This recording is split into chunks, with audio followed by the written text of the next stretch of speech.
Stock market crashes are bound to happen. One minute the market's hitting record highs, the next, blammo, it can be in the throes of a stock market crash. Throughout 2022, the markets have been experiencing extreme volatility over concerns about rising inflation and interest rates. Although history can tell us how long crashes, stock market corrections, and bear markets typically last, no one gets a calendar notice announcing the time, nature, and projected magnitude of future dips. So, in this episode, we'll take a look at the 3 stages of a market crash and ways to navigate them. But before we go too far, don't forget to hit that subscribe button so you don't miss the next videos on the best strategies to deploy to stay on top of your investing game. What is a stock market crash? The most recent stock market crash was at the start of the COVID-19 pandemic in early 2020. While there's no specific number that indicates a crash, here's a bit of context. The S&P 500 stock index typically changes between -1% and 1% on any given day. Anything outside these parameters could be considered an active day on the stock market, for better or for worse. If the S&P 500 drops 7% in a single day, trading may be halted for 15 minutes. This has only happened a handful of times in the market's history and indeed marks a very bad day on Wall Street. A crash is marked by a sharp and sudden drop in stock prices, usually following an uptrend in the stock market, also known as a bull market. So let's take a look at the 3 stages of a market crash. When investors see red across their portfolios, the emotions this can trigger often lead to poor decisions. So here's a short guide to navigating stormy markets.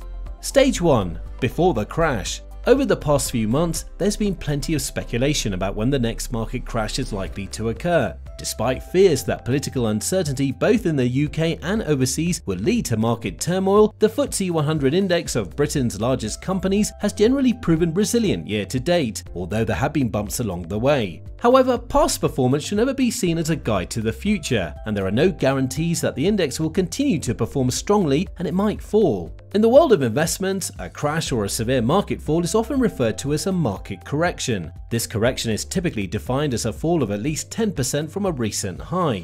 No one can say exactly when there will be a correction, but it's important for investors to prepare their portfolios for any potential stock market storms. Bear in mind that investments can fall as well as rise, so whatever steps you take to protect yourself from market volatility, there's a chance that you could get back less than you put in. One strategy to help safeguard your portfolio is to focus on quality companies. Investors may want to maintain a focus on quality blue-chip companies which are well-established, nationally recognized businesses with strong balance sheets to help them weather any downturn. These companies are typically able to use cash reserves to shore up balance sheets in the event of a market correction, enabling them to pay consistent and reliable dividends to investors. Always remember though that dividends are not guaranteed. If a company runs into financial difficulties, it can reduce its payout or even cut it altogether. Other characteristics to watch for include relatively predictable earnings that haven't tended to suffer too much during periods of market movement, and the ability to achieve high returns on investment without having to rely on excessive borrowing.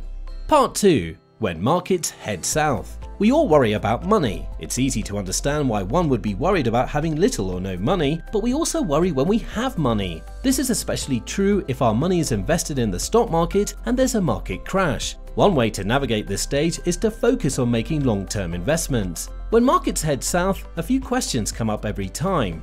Will the stock market go down to zero? Will the economy recover? Can stock prices increase from here?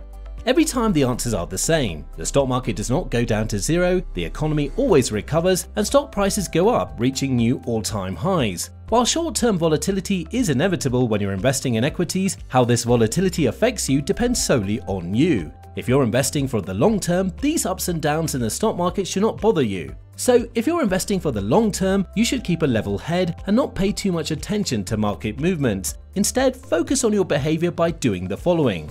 Resist the urge to engage in panic buying and selling. Make sure your portfolio is rebalanced and you're taking advantage of tax laws. Protect your cash flows. Understand that volatility is an integral part of the investment process and there will be many more market corrections in the future. Part 3. The long grind higher. After a market crash, the first thing an investor should do is review his or her asset allocation. If equities have rallied sharply over the past year, then it's likely that the percentage allocation to equities in the overall pie has also gone up. Reviewing this mix regularly and rebalancing it back to the target is a prudent and healthy way of keeping the portfolio in shape over time. Second, we hear a lot about not trying to time the market and staying invested for the long term.